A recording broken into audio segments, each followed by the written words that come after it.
Pintu Ka'bah itu dibuka setiap hari Jumat. Satu kali ketika dibuka pintu Ka'bah di hari Jumat, rombongan orang-orang kafir Quraisy ingin masuk ke dalam Ka'bah. Nabi Muhammad SAW saat itu juga ingin masuk ke dalam Ka'bah. Pintu Ka'bah dibuka.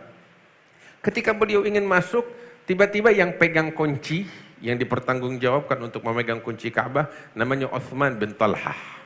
Ini orang paling benci kepada Rasul sallallahu alaihi wasallam. Bismillahirrahmanirrahim.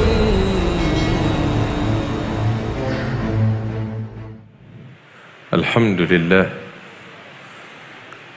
Ala ma an'am wa ala ma takarram. Allahumma salli wa sallim wa barik wa karrim ala sayyidina Muhammadin al-habibil a'zam wa ala alihi wa sahbihi wa man ala sirkihi intadam, amma ba'du. Alhamdulillah. Para habaib, para kiai, para asatidah, hadirin wal hadirat yang dimuliakan oleh Allah Subhanahu wa taala. Anugerah besar dari Allah untuk kita sekalian. Di pagi hari yang mulia ini, tatkala kita berkumpul di Al-Fakhriyah, di tempat ini demi untuk memperingati Maulid baginda Nabi besar Muhammad sallallahu alaihi wasallam. Insyaallah dari majlis yang semacam ini turun rahmat yang besar dari Allah Ta'ala. Dari majlis yang semacam ini pengampunan Allah tersebar di berbagai penjuru, sehingga semua diampuni oleh Allah Ta'ala.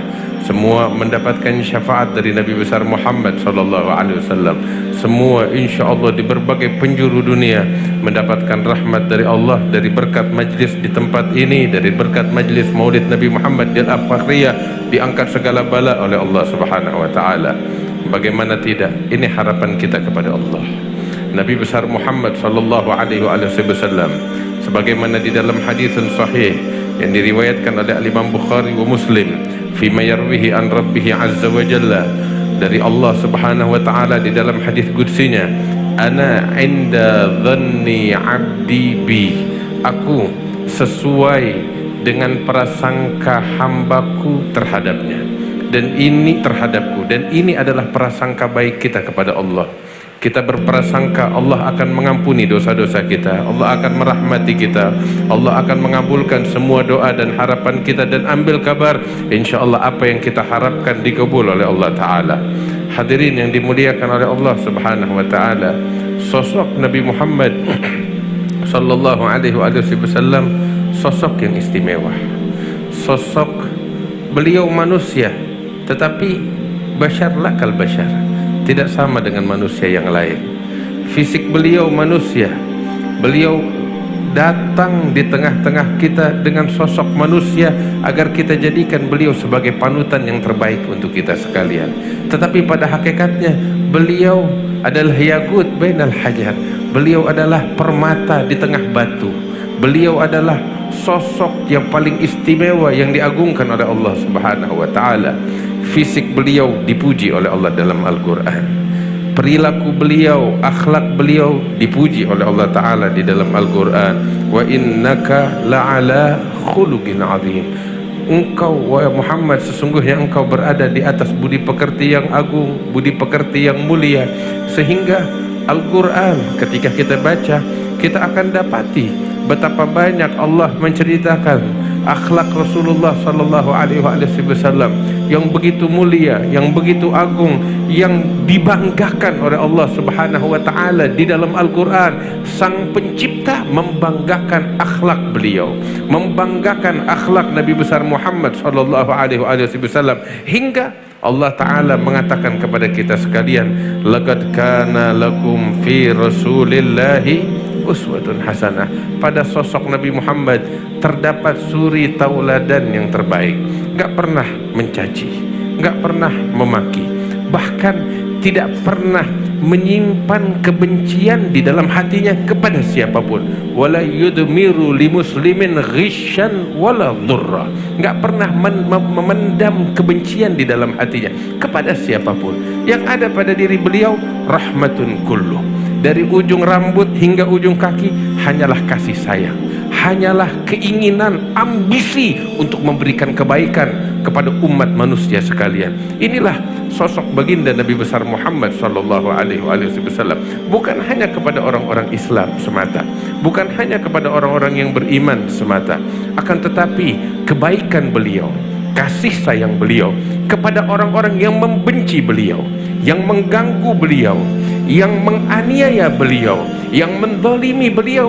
Nggak pernah Nabi Muhammad menyimpan dendam. Adanya Rasulullah menebar kasih kepada siapapun. Inilah sosok Nabi Muhammad sallallahu alaihi wasallam. Itu disebutkan di dalam riwayat sahihah, sebagaimana disebutkan di dalam sejarah kehidupan Rasul sallallahu alaihi wasallam. Itu tatkala Nabi Muhammad berdakwah di kota Mekah, diganggu, dianiaya, dicaci, dimaki, sampai para sahabatnya itu beberapa dari mereka dibunuh dan disiksa. Di antaranya Ammar bin Yasir dan keluarganya, hingga ibunya Ammar bin Yasir dibunuh, ayahnya Ammar bin Yasir dibunuh, Ammar sendiri dipaksa untuk keluar dari agama Islam. Dan beliau Rasul sallallahu alaihi wasallam sama sekali tidak menyimpan dendam dan hanya mengatakan kepada keluarga Ammar bin Yasir, sabran ala Yasir fa inna mau'idakumul jannah. Bersabarlah keluarga Yasir, karena sesungguhnya janji Allah untuk kalian adalah surga di hari kiamat nanti. Bahkan beliau sendiri dianiaya, diganggu fisiknya, dihancurkan perasaan dan hatinya. Pernah itu disebutkan di dalam riwayat, setiap hari Jumat itu ketika di kota Mekah, pintu Ka'bah itu dibuka oleh orang yang menjaganya, sebab setiap keluarga dari suku Quraisy itu diamanatkan suatu tugas tertentu, dipikulkan tanggung jawab terhadap Ka'bah. Ada yang mengurus air Zam-Zam, yaitu keluarga Bani Hashim. Ada lagi yang mengurus dengan tentang kunci Ka'bah, yaitu Bani Abdiddar. Dan setiap hari Jumat itu pintu Ka'bah dari zaman jahiliyah dibuka. Siapapun yang ingin masuk ke dalam Ka'bah diperbolehkan untuk masuk ke dalam pintu Ka'bah, dan pintu Ka'bah itu dibuka setiap hari Jumat. Satu kali ketika dibuka pintu Ka'bah di hari Jumat, rombongan orang-orang kafir Quraisy ingin masuk ke dalam Ka'bah. Nabi Muhammad sallallahu alaihi wasallam saat itu juga ingin masuk ke dalam Ka'bah. Pintu Ka'bah dibuka. Ketika beliau ingin masuk, tiba-tiba yang pegang kunci, yang dipertanggungjawabkan untuk memegang kunci Ka'bah, namanya Utsman bin Talhah. Ini orang paling benci kepada Rasul sallallahu alaihi wasallam. Begitu Nabi mau masuk, dia hadang di depan pintu. Nabi bilang, ya Utsman, saya ingin masuk ke dalam Ka'bah.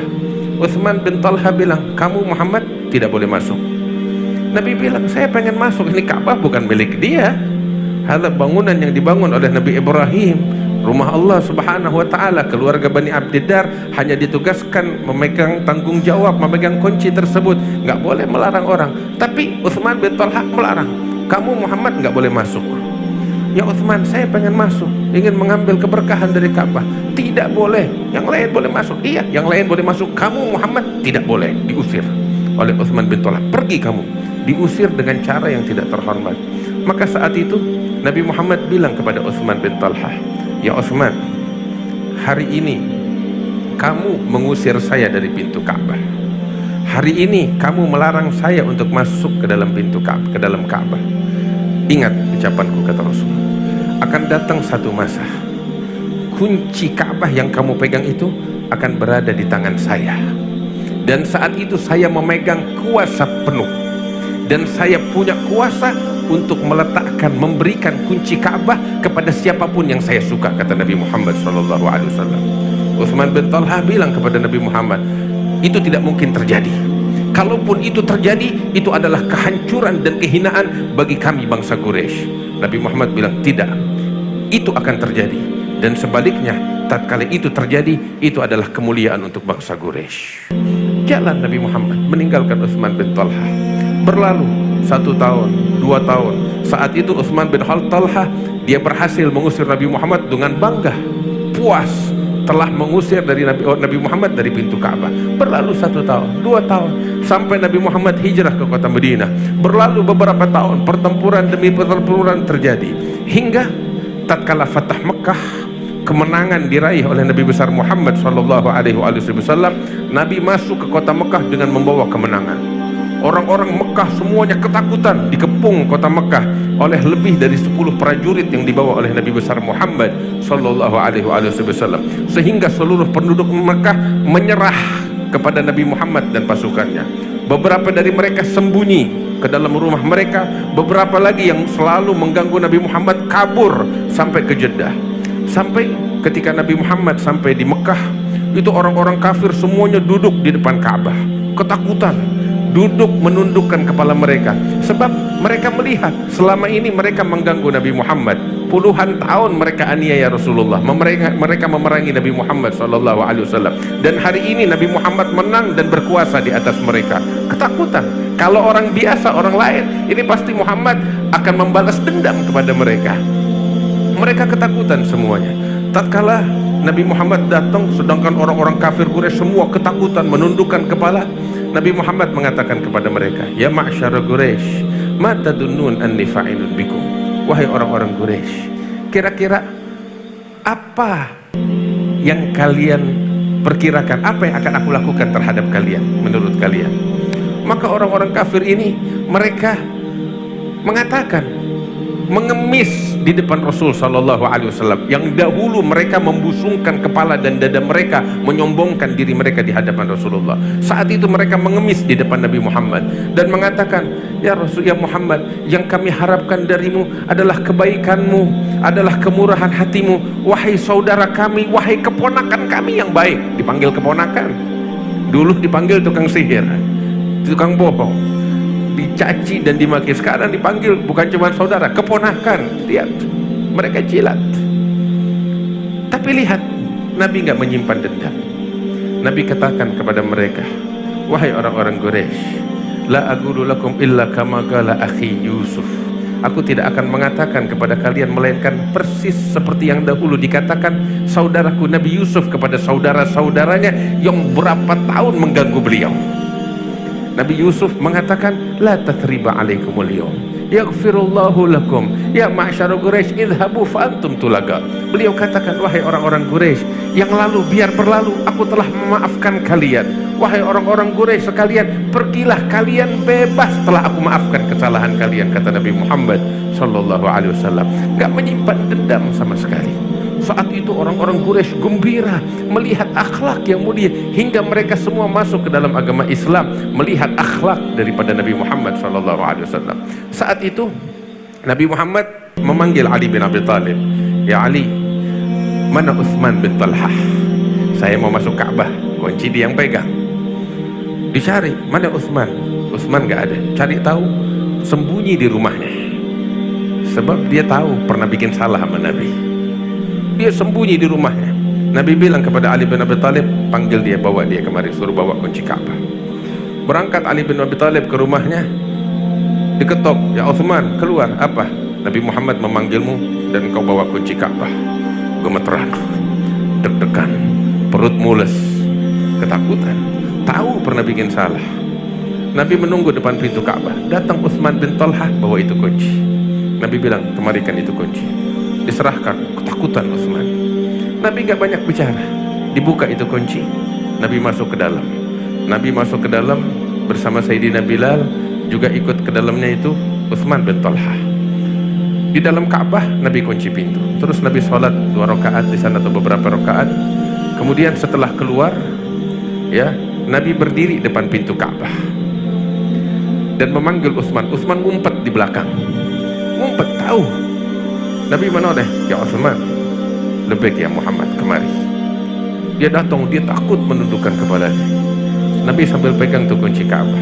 Utsman, lebih ya Muhammad, kamu ingat berapa puluh tahun lalu kita berdiri di sini? Iya ya Muhammad, saya ingat. Saat itu saya mau masuk ke dalam Ka'bah, kamu menghalau saya, kamu mengusir saya, kamu menolak saya. Kamu ingat itu? Utsman bilang, iya, saya ingat momen itu ya Muhammad. Terus saat itu, kamu ingat apa yang saya katakan kepadamu? Iya, saya katakan akan datang satu waktu kunci Ka'bah di tangan saya, dan saya saat itu berkuasa, dan saya punya kuasa untuk memberikan kunci Ka'bah kepada siapapun yang saya kehendaki. Kamu ingat ucapan saya itu? Utsman mengatakan, iya, kalimat demi kalimat saya masih mengingatnya ya Muhammad. Terbukti. Dan kamu bilang kalau itu terjadi itu adalah kehancuran bagi bangsa Quraisy. Dan saya katakan tidak, sebaliknya itu adalah kemuliaan bagi bangsa Quraisy. Dan sekarang mereka masuk Islam dan itu kemuliaan untuk mereka. Terus Nabi bilang, ini kunci sekarang di tangan saya. Nabi yang punya kuasa. Sayyidina Abbas bin Abdul Muttalib, pamannya Nabi Muhammad, saat itu beliau bertanggung jawab memegang air Zam-Zam. Abbas bilang kepada Rasulullah, ya Rasulullah, sempurnakan kemuliaan kita, keluarga Bani Hashim. Kita memegang kemuliaan air Zam-Zam dan juga biar kunci Ka'bah kita yang pegang, sehingga sempurna kemuliaan kita. Saat itu kemuliaan itu di tangan Rasulullah. Abbas meminta, dan ini kalau diserahkan kepada Abbas, kemuliaan untuk keluarga Bani Hashim yang namanya Nabi Muhammad termaksud bagian dari ini. Tapi lihat, saat Abbas meminta, Uthman bin Talha ketakutan, Nabi membawakan suatu ayat dalam Al-Quran, innallaha ya'murukum an tu'addul amanat ila ahliha. Allah memerintahkan kalian untuk memberikan amanat kepada pemiliknya. Maka Nabi memanggil Uthman, ya Uthman kemari. Labbaik ya Muhammad, ambil kunci ini untukmu. Engkau pegang tanggung jawab menjaga kunci Ka'bah. Bukan hanya engkau. Khuduha khalidah talidah la yanzi'uha minkum illa zalim. Nabi bilang, ambillah kunci ini, turun temurun sampai hari kiamat daripada keturunanmu, dan tidak ada yang mengambil darimu kecuali dia zalim, kata Nabi Muhammad. Lihat, kemuliaan itu dikembalikan oleh Rasulullah kepada Uthman bin Talha yang pada dahulu kala mengganggu Nabi Muhammad SAW.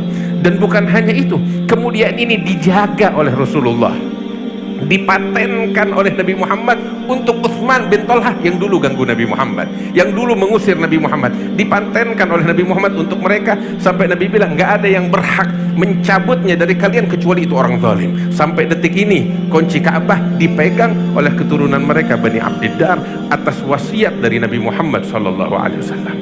Inilah perilaku Nabi Muhammad, akhlak beliau kepada orang-orang yang zalim kepada beliau, kepada orang-orang yang kafir kepada beliau, yang menghina beliau. Inilah sosok Nabi Muhammad SAW.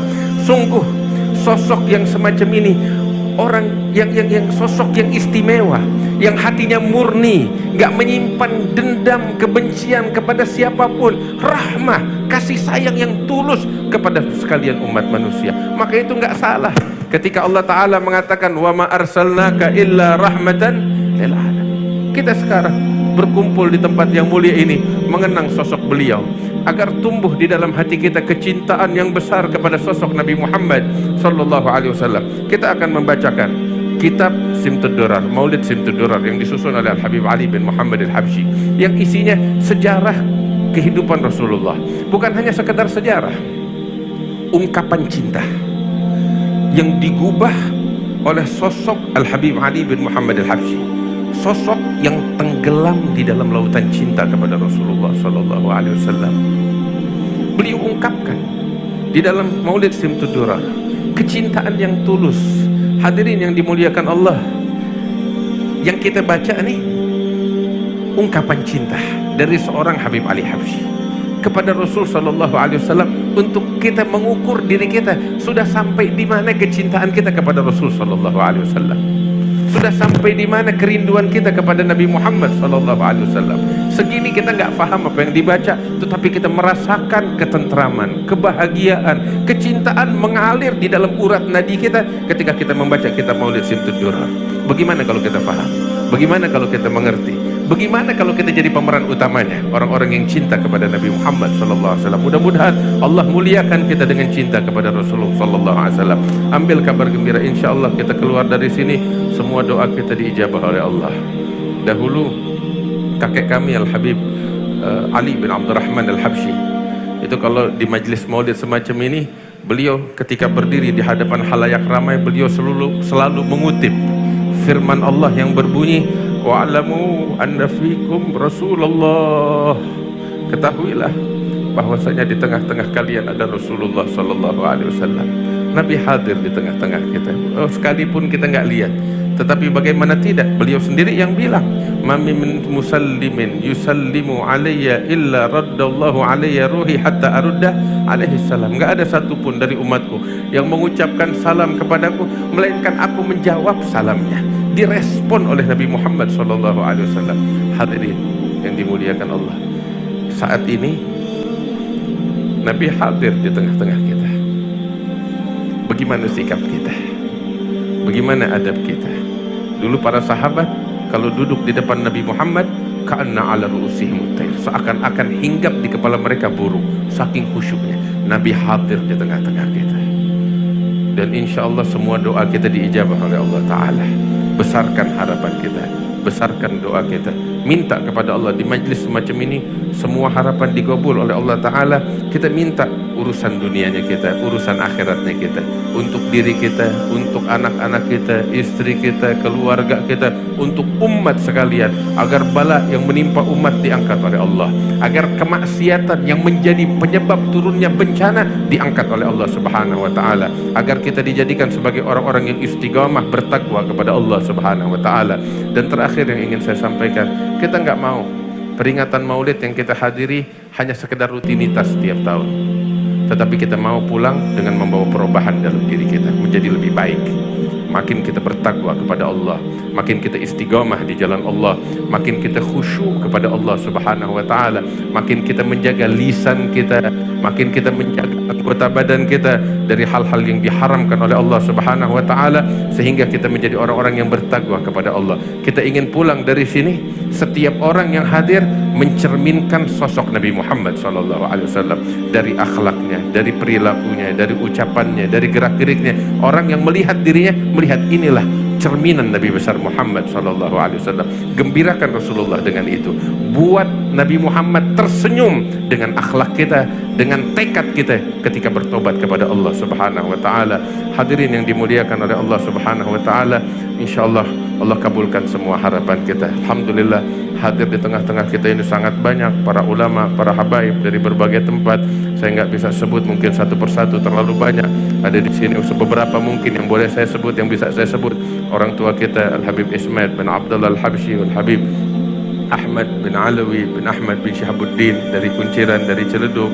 Terus juga banyak lagi para habaib yang ada di sini, orang-orang tua kita, paman kami Al-Habib Ali Ridha bin Muhammad bin Ali bin Abdurrahman Al-Habsyi. Terus juga tetamu yang datang dari Hadramaut, yaitu di sini juga di tengah kita, saya nggak tahu mau bilang dari Hadramaut apa dari Condet, yaitu Habib Ali bin Muhammad Al-Haddad. Ya, beliau dari Sewun juga dari Condet, bingung saya. Intinya beliau bagian dari kita. Juga di tengah-tengah kita Al-Habib Alawi bin Abdullah bin Husain Al-Aidrus Al-Syahri Al-Tarimi Al-Indonesia, juga dari Indonesia, juga selalu berada di tengah-tengah kita. Al-Habib Muhammad bin Mahdhar Al-Habsyi, munsyid kita, yang gak asing di tengah-tengah kita, yang selalu kita rindukan, Syekh Sameh bin Jamal Al-Kuhali. Mudah-mudahan Allah berikan kesehatan, dan masih banyak lagi di tengah-tengah kita. Mudah-mudahan kehadiran kita bersama mereka membawa keberkahan. Dan juga yang hadir di tengah-tengah kita di sini nggak cuman kita aja, ya, dari berbagai penjuru juga ikut hadir, ya, melalui streaming. Saya nggak bilang dari streaming, hati mereka hadir di sini. Nabi SAW ketika duduk dengan sahabat-sahabat di Tabuk, di peperangan Tabuk, Nabi bilang, Inna aqwaman bil Madinah masirtum masiran wala qata'tum wadiyan illa kanu ma'akum. Di sana, kata Nabi Muhammad, di Madinah ada sekelompok orang, kalian di sini di medan perang Tabuk berjuang di jalan Allah, mereka di Madinah, mereka bersama kalian. Nabi bilang mereka bersama kalian. Nah, alhamdulillah di majelis kita ini banyak orang bersama kita, dengan hati mereka, dengan ruh mereka, dengan jiwa mereka. Ada yang dari Singapura, ada yang dari Malaysia, ada yang dari Maroko, ada yang dari Hijaz, ada yang dari Hadramaut, ada yang dari Hong Kong, ada yang dari barat sampai ke timur, di berbagai penjuru ikut hadir bersama kita. Insya Allah, ya, ini yang kita lihat. Yang enggak kita lihat dari para malaikat jauh lebih banyak lagi hadir bersama kita. Dan di atas itu semua, insya Allah yang utama, primadonanya, jagoannya yang kita nanti-nanti, Nabi Muhammad hadir di tengah-tengah kita. Insya Allah turun keberkahan dari Allah Subhanahu wa Ta'ala untuk kita sekalian. Kami mengucapkan terima kasih yang banyak kepada hadirin sekalian, dan mohon maaf apabila ada kekurangan di sana dan di sini. Mudah-mudahan dosa-dosa kita diampuni oleh Allah Subhanahu wa Ta'ala, ya Rabbal Alamin.